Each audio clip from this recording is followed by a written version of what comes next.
Get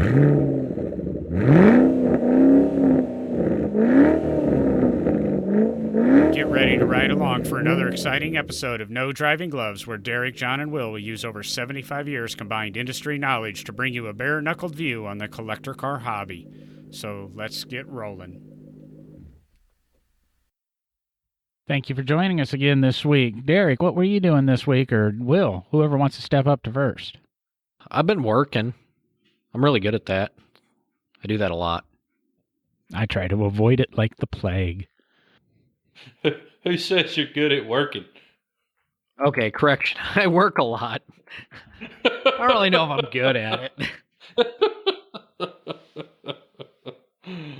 Oh, you're at work a lot, right? Okay, yes. I'm at work a lot. I make it look like I'm doing things.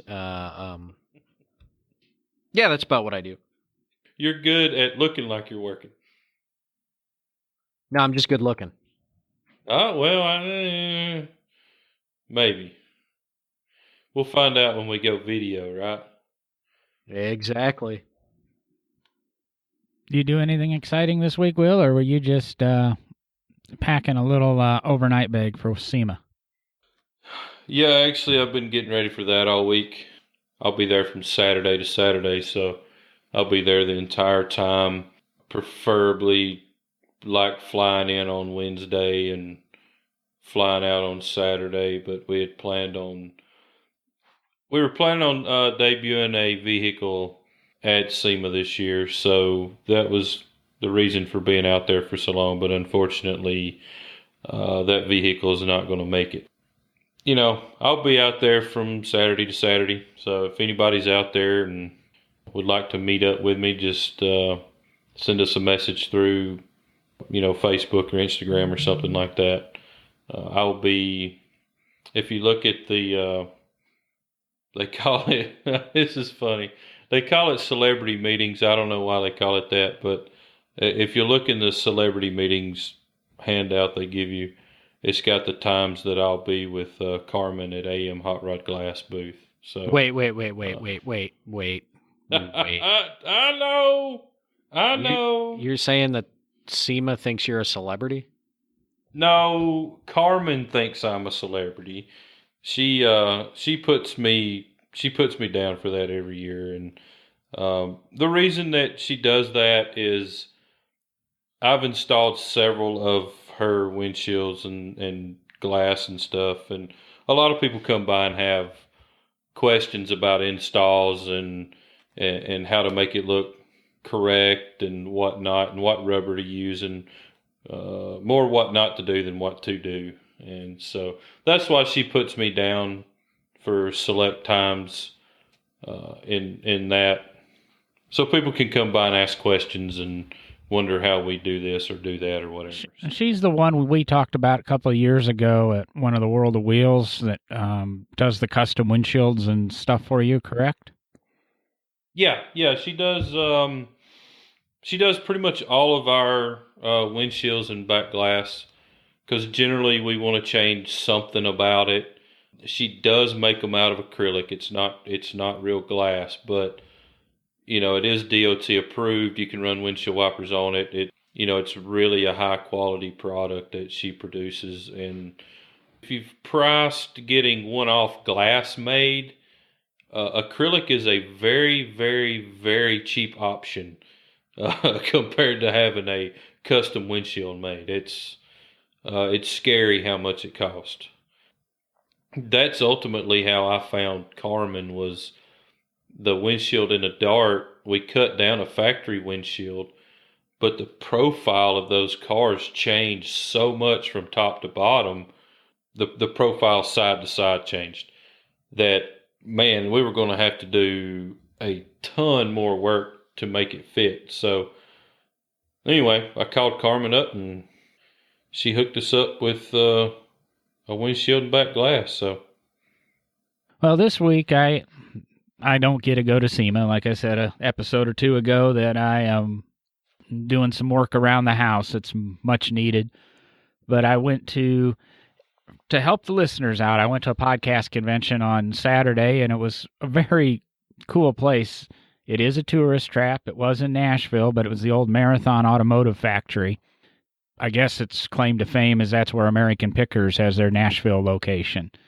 I didn't go into the Picker store or anything, but if you're ever in Nashville, look up the building.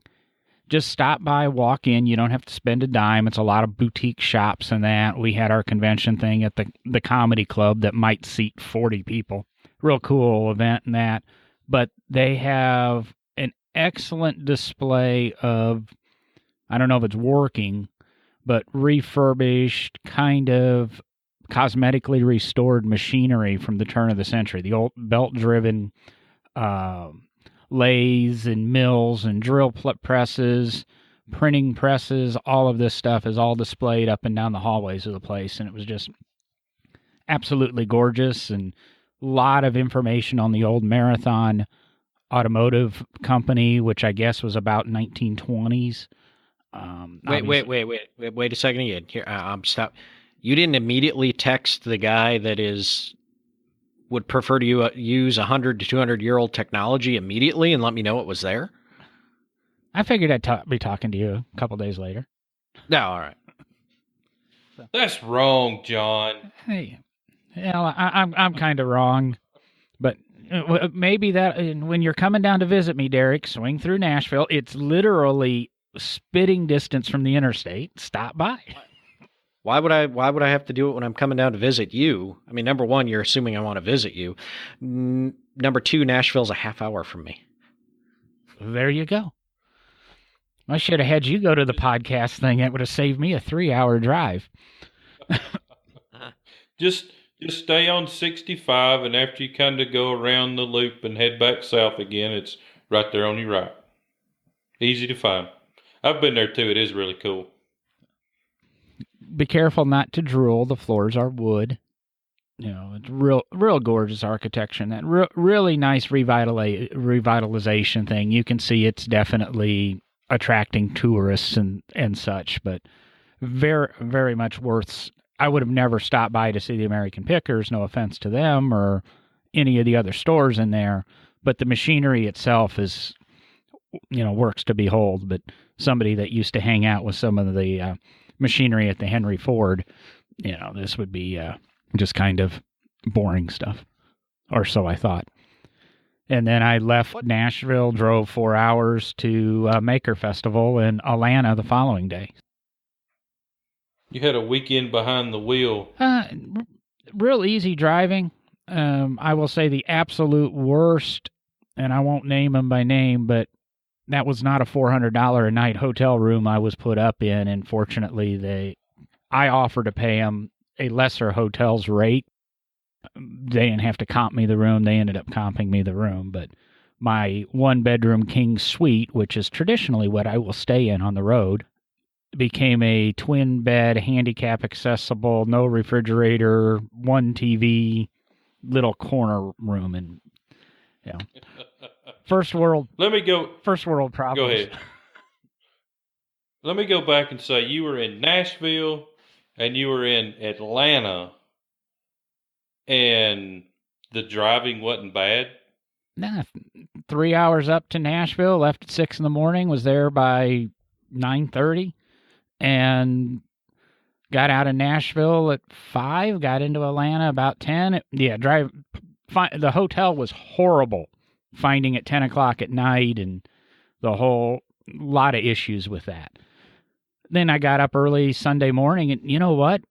There's nobody out in Atlanta at 9 o'clock in the morning. I was able to drive around, find a parking spot a half a block away from the Georgia Railroad Depot where the Maker Festival was, sit down, read a little bit, and then able to walk up to the Maker Festival. And I guess it's actually the Atlanta Maker Fair. It's officially a Maker Fair, and absolutely fabulous technology. A lot of young kids, 3D printing, a lot of drones, ham radio club, silk screening, CNC machines, a lot of the wood type CNC machines. There was no Haas CNC and machining centers, but just a very good experience. Talked to 3 16-year-old high school kids that are doing some cell genealogy project that somehow they do something and inject something and it will change the color of cell tissues to let you know the zinc percentage or the percentage of zinc in each cell, and way beyond me. But that's what these festivals are for. One of the weird things, and I'll say it here, even though it's not car related, NASA had this huge tent there, and my tax dollars are paying for it. And I want to say, I don't object to them spending my money this way. I'm just upset that they have to spend my tax dollars this way. And it was NASA, and they were promoting the hashtag NASA spinoff. And they had a really nice book that was published. And it was almost a job fair recruitment thing, but also a way to say, we need to be funded. This is, and the book highlights, it's got to be 250 pages long, and it highlights all of the stuff that we use every day because of NASA, and NASA creating it and the space agency needing it. And in talks, they were saying it was a way to kind of get out to the kids that are 10, 12 years old and say, this is why you maybe want to go to work for the NASA space agency as opposed to the other two independent competitors, not calling them by name, but we know who they are. And it just kind of upset me that as important as NASA has been in my life, and watching rocket launches and space shuttles and being involved with the Saturn V restoration a few years ago in Huntsville, and it's just upsetting that they have to spend millions of dollars a year to convince the general public that we need to give them millions of dollars a year so that they can continue space exploration and the research they do. So there's my little high horse preaching on that subject. But there was my weekend. So just a day in Nashville and a day in Atlanta.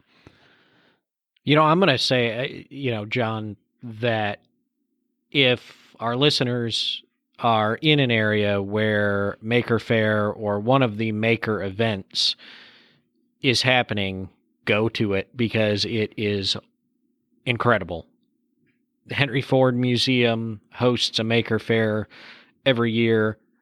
When I worked there, we took collections out, ran collections, did a lot of things at the Maker Faire to talk about the historical side of machinery and makers in the past. But it was incredible to see what was there of the makers of the future and what was being done. They're incredible, and it's amazing to go to one and see what people are doing, and just the inventiveness, if that's a word, that's out there. It's awesome. I highly encourage going. It's definitely worth going to. It gives you, even as car people, it gives you an idea of what the kids are doing. Excuse me. There were 3 or 4 universities there with their Formula SAE programs or their Formula Baja programs. There was a workshop going on. It was being run by one of the local maker space things, and they were showing you how they modify their Power Wheels. And you can get on YouTube and look for modified Power Wheels, and these are people up in the voltage and amperage and changing out the electric motors, and the Power Wheels you buy at Toys R Us or Target or whatever big box store, and looks like a Mini or a Viper or whatever. And so it's a way that these kids are getting to experience cars and whatever the technology is, and it'll eventually come back and play to cars. The maker stuff is really deep in my heart and passionate, is watching these kids expand. And it kind of inspired me to the little bit of where I wanted to discuss is that I'll sit here and I'll talk about all the stuff in the past and what I do now, and Derek will and Will. That sounds funny, Will. But Will.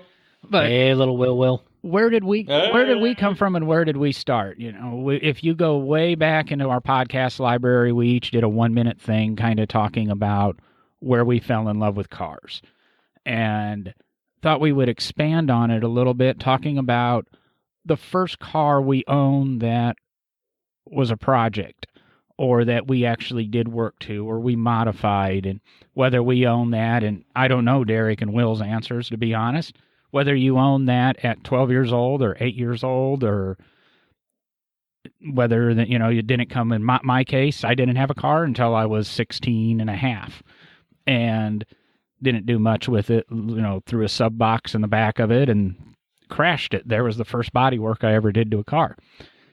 But what was the first really getting into a car, taking apart, doing things that I probably shouldn't, would have upset the finance company and such. And who wants to go first on that topic? I think both of you probably have much more interesting stories than me. You want the sarcastic answer or the real answer? Both. All right.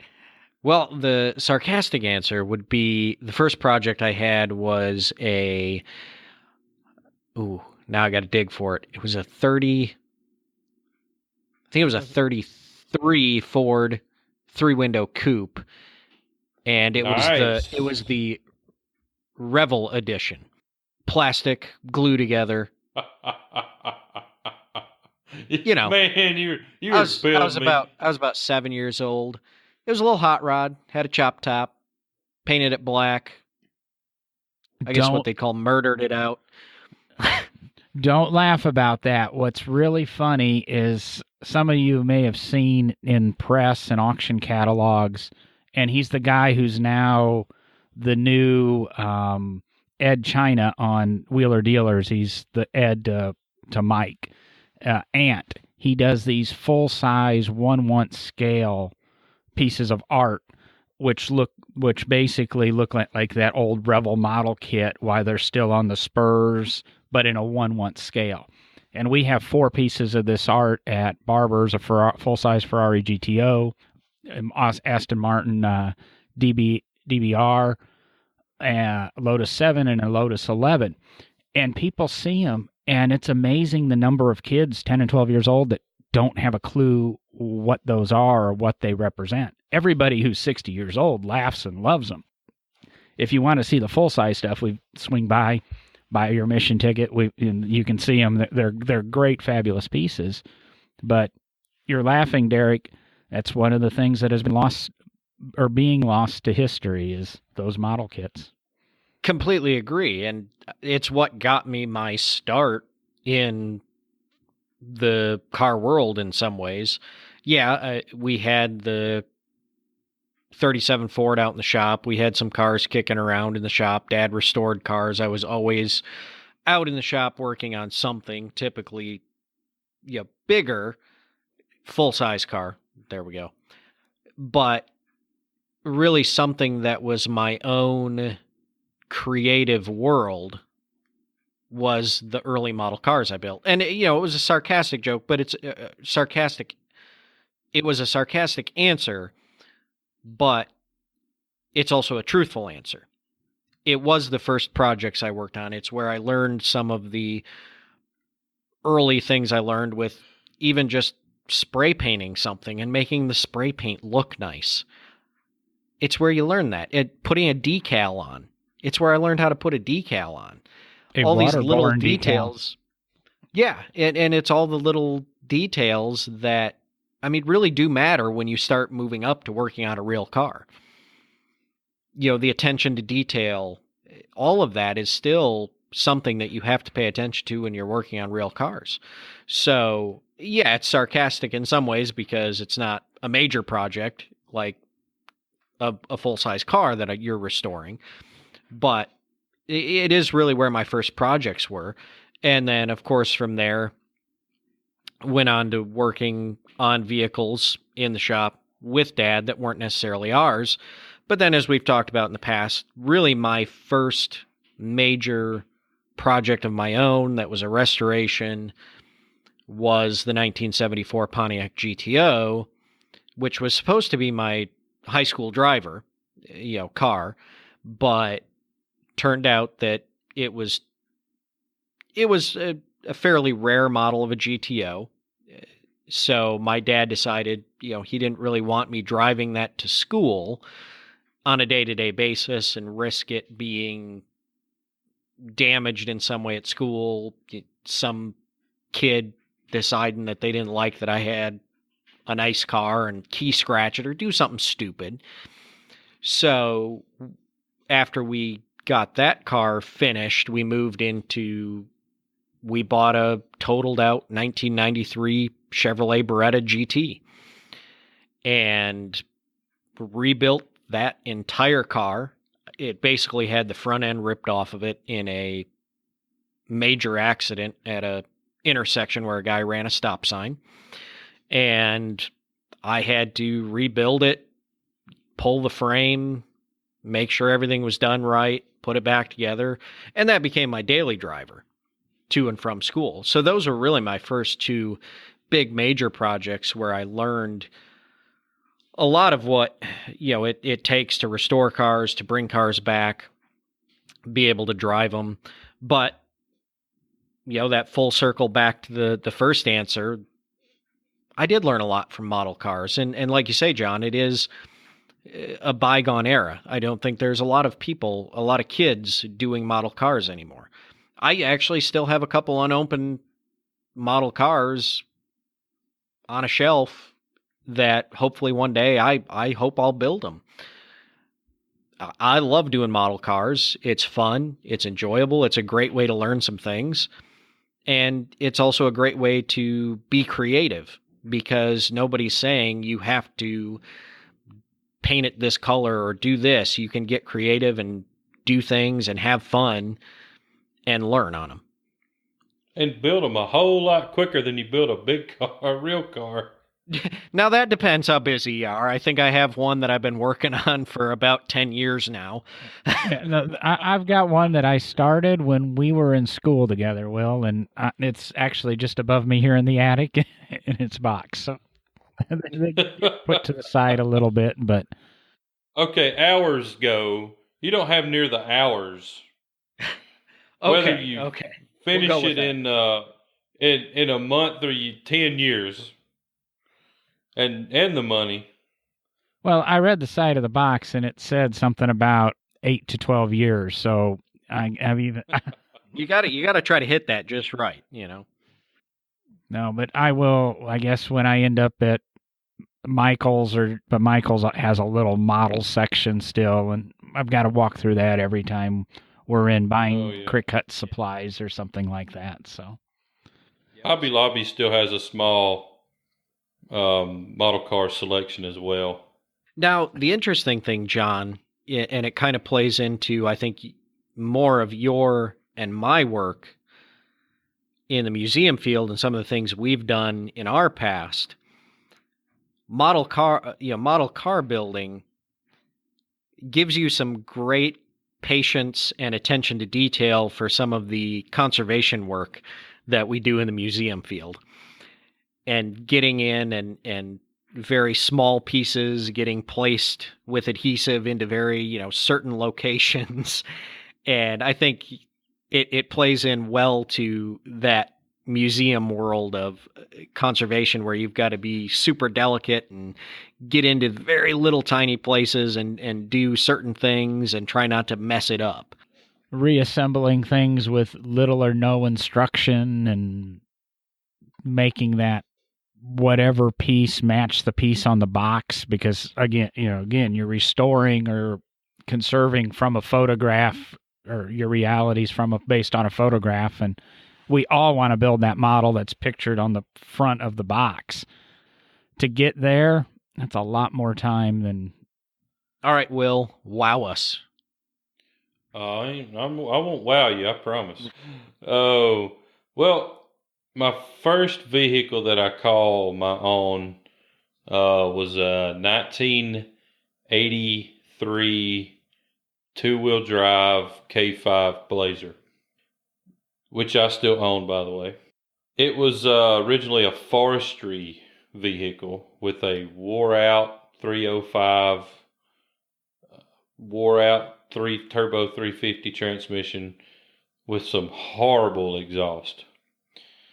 And my dad didn't own a restoration shop, but he built his own personal cars in his shop after work and on the weekends and stuff like that. So I was always out there helping him work on a 56 Chevrolet that I basically grew up in the back seat in, that y'all have heard me talk about. So, working on it a little bit growing up. But my first one was the Blazer. My dad bought it for me, and it was stock suspension, stock motor, transmission, interior, all that stuff. And I was really into vehicles being really low to the ground, which I still am. So that was the first thing I wanted to do, was lower it. So I did. Got all the suspension in for it and lowered it. And naturally, it wasn't low enough from the kit that I bought. So I started, modifying spring pockets and, moving hangers and shackles and, trying to get it as low as I possibly could and still be able to drive it daily, because it was my daily driver. That's what I had. So, after doing the suspension work, it was time to add a nice sounding stereo. So my dad wouldn't buy me stereo stuff. He hated the subs and all that stuff. So, traded around and got some subs and an amp and a CD player, and learned how to wire all that up on my own. So got all that done, and by that time I was about to graduate high school and go to McPherson College, and I couldn't drive it that far with that wore out motor and transmission. So we built a pretty radical small block Chevrolet for it. We didn't build the transmission then. I actually wound up having to change transmissions in the Kansas winter in a storage unit. We all did some sort of work in a storage unit. Oh man, that was rough. I think it was January. Yeah, I know it was January because I came home for Christmas vacation, and my dad had the transmission built. I rode home with a buddy, and he had it built. We took it back with us after Christmas break, and that's when I put it in. That was my first real experience with my own, my vehicle. My dad and I did drag race at that same time. So we had a 67 Camaro full tube, drag race car that we raced just about every weekend. And we would travel to Memphis and Atlanta, and so we wasn't just racing local. We were hitting some of the bigger tracks, and maintenance on a drag car can it can be pretty intense sometimes. So building motors, transmissions, setting the suspension up different for different tracks. This was before fuel injection really made it into drag racing, so or at least at our level of drag racing. There might have been some doing it, but this was 95, 96, 97. So when I was 17, Dad put me behind the wheel of the race car. So not only was I kind of really in charge of keeping everything operational and tire pressures and cooling it down between rounds and all that stuff, I was also driving. So, that taught me a lot right there. And really, the drag racing is really what sparked my interest more than going to a car show and just sitting around. Because that's what we did when I was growing up. And I finally told my dad that, I like drag racing better than that. So he had a 46 Chevrolet that he had built from the ground up.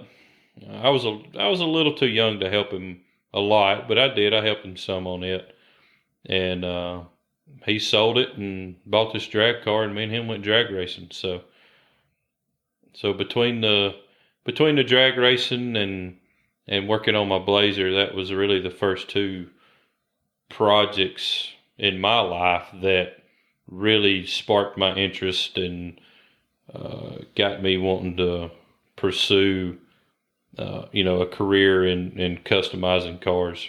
See, didn't start with very exciting cars. I mean, Derek did have a GTO, but Hey, I had a 93 Beretta GT, man.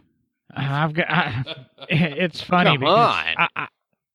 both of you guys, both of the second cars you've brought up, I've got a couple of stories about 79 Impalas. I've got a couple of stories about Beretta GTs. It's just kind of odd that your first cars, nah, not really. I can't touch. But your second ones, Derek said a couple of weeks ago that we tinkered with cars as kids, et cetera, et cetera, et cetera. And I kind of corrected him and said, no, I lived in a subdivision that you couldn't work on cars and have project cars and things taken apart. And Yes, John was deprived as a child. yes, I lived in the world of the HOA, which I have avoided in my adult life like the plague, and will still continue to avoid the HOA. If you want to know why, read about the guy that in the upcoming issue of Sports Car Market who got in trouble with his HOA for parking at his Sherman tank in front of his house for a couple of weeks. You know, what is That's wrong? awesome. What is so wrong about parking a Sherman tank in front of your house? That really in the that was his question, because there was no rule in the HOA that prohibited parking a Sherman tank in front of your house. Boat, trailer, recreational vehicle, tractor, yes. Sherman tank, no, recreational. no. Well, the HOA called it a recreational vehicle, but him as an attorney didn't think it really was a recreational vehicle. Whole nother story there.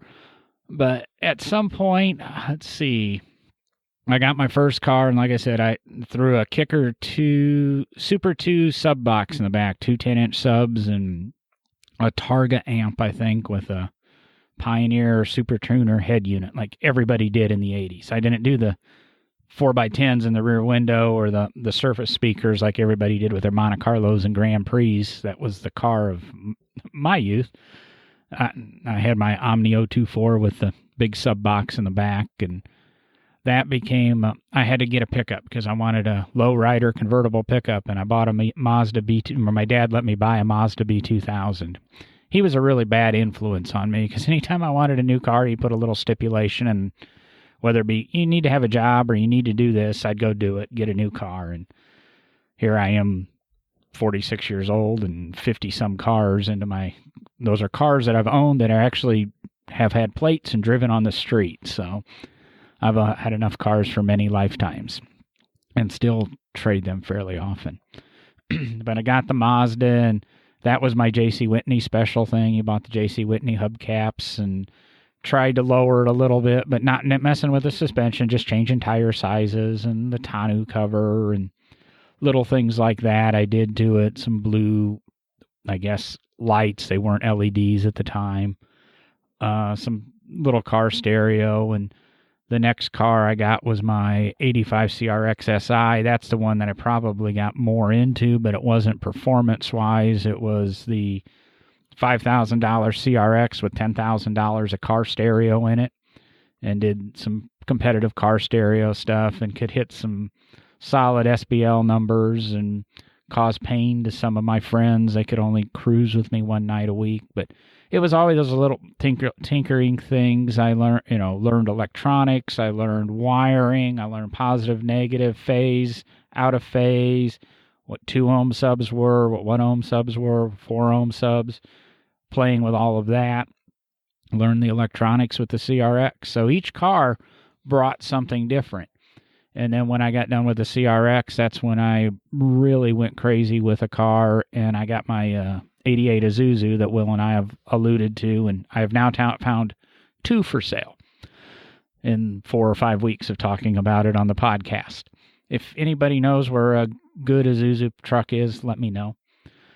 And that truck, I bought in January, I believe, January or February, and beginning of March, I cut the roof off of it. Into March, I finally got the convertible kit installed on it so I could put the roof back on. Amazingly, it was kind of a dry, warm March for Central Illinois. A lot of coats.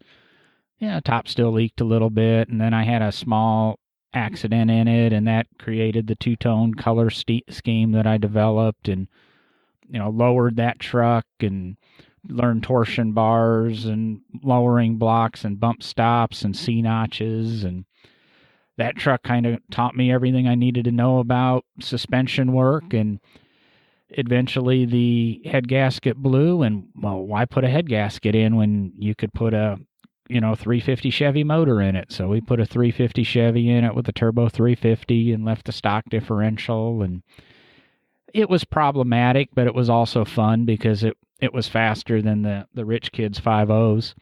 And you get their girlfriends checking you out at a stoplight in your convertible lowrider, and the only thing they could do is, take off from the line really fast, and you could take off faster. And it was kind of a feel-good moment for the poor kid in the rich area of town. Those four vehicles kind of combined to create the knowledge I have in the years that have went on, building a really radical Chevy lowrider, which I never quite finished, doing the Japanese motor swaps and the lowered CRXs that later on in my life will experience the Japanese motored dual overhead cam ZC CRX that I used to own, that I had in the freshman year at McPherson, which then became, I grew up. I got a Nissan truck. In 2 years of college at McPherson with Will, I think I had the CRX, I had a Nissan truck, I had a Dodge truck, and I think I finally left with a Chrysler Concorde LXI, which... Yeah, and you had a project at home too. Yeah, I was building the low cost, which was a Lotus 7 replica that you built from a book. And got that about halfway done before I sold it to buy my Stalker V6 kit car, which I got about 3/4 of the way done when I sold it for a Lotus, or traded it for a Lotus Europa, because I had bought a Caterham 7 and while I was building the Stalker, so I didn't need the Stalker anymore. And I was just looking at those Monday, I think, on the computer. I was talking to somebody about it, and we were talking about one of the kits that we've assembled at the museum for demonstration purposes, and how this guy develops them. And some of these kit car people are amazing. You call them up, and they know why they build the kit cars. You don't know, but they build these kit cars, and you can give them a problem, and they know how to solve it in their heads. They're just wonderful engineers. And Dennis Brunton, who started the Stalker company, it's no longer his. He sold it off to somebody and went into selling AVO shocks and things like that. But if you ever had a problem, all the owners would say when you're autocrossing it or tracking it, you could call him and tell him what track you were at, what was going wrong, and he had driven it and raced every track in the world, it seemed, and he'd tell you exactly what to do. And these guys would, call him on Saturday night, say this is what's happening on the track. You do the change Sunday morning, and you'd be 3 seconds a lap faster Sunday afternoon. And that's what made the cars. That's what sold the cars. And I think there's over 200 Stalker kits built now, which is a phenomenal number for a kit car, especially in this world. And when I bought mine, it was designed around a 2.8 liter V6 out of a Chevrolet S10, used a lot of Chevy S10 components. And now you can buy them with the 2.8 option, 3.8 liter supercharged option. You can buy them LS powered with 450, 525, or 600 horsepower, I think, in a car that weighs, if you're lucky and you really do everything wrong, it'll weigh 1,400, 1,500 pounds. I mean, it's just ridiculous performance. But that kind of explains where I came from. Is just, started with not being able to work on a car and very limited tools to just wrenching on this, wrenching on that over the years. And, now I'll be 100% honest. I'm working on a race car that used to be raced by Paul Newman. It's one of 5 in the world. And I'm working on a Lotus Mark 10. It's one of 5 in the world. And it's the second one in my life that I've worked on. The museum owns 2 of the 5. And this one's a completely radical. It's the only one built in this specification. So you start with your Dodge Omni 024, put in a car stereo in it, and building hot rod Hondas, and then all of a sudden you're building $250,000, $300,000 irreplaceable cars. Or Will's case, you start with a K5 Blazer and your grandma's Impala, and you're building $500,000, Riddler contenders, and Derek's world. You work on literally just about everything from your rarest brass era stuff to, some of the, coolest Corvettes ever made. It's, I guess we all get there some way. It's different roads. There's millions of miles of roads in this world, and really they will all get you somewhere. Some of them will get you to those roads will get you to Beverly Hills, or they'll get you to insert slum name here. Hoax Bluff, Alabama. No, that's right. I think the cool thing, the cool thing about what we've all talked about, and John, you were kind of summing it up there, is we all started playing with cars, doing different things, and we all learned a little bit different aspects of the car world and doing different things to cars. Will was lowering them, putting airbags in them, doing all the stuff that he likes to do. John was out there starting projects, not finishing them. No. Actually, I'm really good about starting projects and not finishing them. I didn't tell you how long these two projects of work have lasted. Yeah, exactly. But you were out there learning, as you said, lowering and chopping a top off, but also all your electronic stuff, the stereos, the amps, the speakers. The way I grew up, I was learning about restoring a car to its factory aspects and factory, out the door, what it was like when you bought it at a dealership, and returning a car to that look. And we all have learned different things. We all have different skill sets. And I think that's another important thing to think about when you're getting into this field, when you're growing up. There's not a single one of us in the car field that knows every single thing well and how to do it. Yes, most of us know how to work on most aspects of a car, most parts of a car. But we all have our specialty areas. We all know something better than everything else. And I think sometimes that might scare people when they're getting into the hobby or even getting into the business, is that, I don't know how to work on this, or I don't know how to work on that really well. Well, that's why we have professionals that do different things. We have Will and the hot rod guys, the builders that build out of this world hot rods. We have guys like John in this world that have really focused their experience on things like Lotus. They're kind of a brand. I would call you a fairly, brand specific restorer and someone who really knows Lotus cars better than a lot of people in this world. And then from the aspect I come from, I'm great at researching a car's history, knowing how it came out of the factory, and being able to return it to what it looked like when it came out the door, or, in the case of a historic vehicle, returning it to a certain point in its life and how it looked at that time.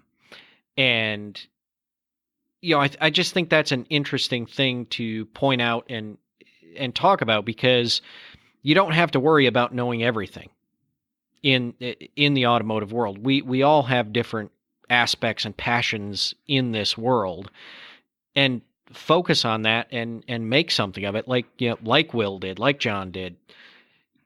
Just stick with your passion and don't worry about some of the other stuff. How do you guys feel about that? Yeah, Will's interviewing people right now. Yeah, He's trying to process it all and text message at the same time. Well, I was actually texting. Yes, I was. I'm not going to lie. Our dog got out at the house, and No. So anyway, yeah, two things that I would just like to touch back on what John said and you said, Derek. One was you're not going to start out at the top. You're not going to start out building your dream car. Very, very rarely does that happen. In some cases, it does. My dad bought me a 40 Ford pickup truck when I was 17 years old, 18 years old. I still have it, but it's still in the same exact way that it was when he bought it for me. I just, he bought it for me to build with my time and my money. And, I have not had the time or the money to really build it the way that I want to build it. Now, I have gathered up parts over the last 20 years of the way that I want to build it. And, I'm getting close to getting started on it. So you're not going to start at the top. It's just not going to happen. And one of the things Derek brought up was, you don't have to know every aspect of building a car. That's one of the things that we kind of rely on here at the shop is I'm not an engine builder. I'm not going to go out and promise somebody that I can build them, a 1,500 horsepower LS motor and get it in their car and get it running. I don't know how to do that. I have people that do know how to do that, though. So I lean on people for motor and transmission work and machining. I'm not a machinist. We have a lot of one-off parts made for the cars we build. I lean on professional machinists to do that. Don't get me wrong. I would love to be a top-notch engine builder. I would love to be a super badass machinist. But I mean, you look at it, there's guys out there that do that for a living. They're really, really good at it. Utilize those guys. Use some outside sources. It's okay. At the end of the day, it's your ideas. It's your vehicle or your customer's vehicle. There's nothing wrong with asking for advice or even having somebody else do a little something for you. Interior work, that's another thing that we don't do in-house. There's some really awesome interior guys out there. So that's really the three biggest things that we lean on people, and we lean on them pretty hard, to make sure that they meet the quality that we demand, and there's people out there that will, whether it's the highest quality or a budget friendly piece that you just need to have made or a car painted or the interior done. There's high-end guys and there's guys that I hate to say cheap, but they're not cheap. They still do good work for less money. So there you go. And the thing I would add to that, Will, is you don't have to know everything. That's right. You don't. But it helps. Also, don't let it. You need to know a little bit about it. a little bit about everything. I know it all. I just can't remember it all at once. There you go. But also don't become closed-minded. That's right. If you don't know something, you might not become the best at it, but heck, take a chance and learn. That's the fun part of it. You can always learn something new. Well, let me tell you something that my dad told me when I was a teenager growing up, and I use it a lot. Sit down, shut up, go to your room. Listen, that was it. Listen. Listen. He did tell me that a lot too.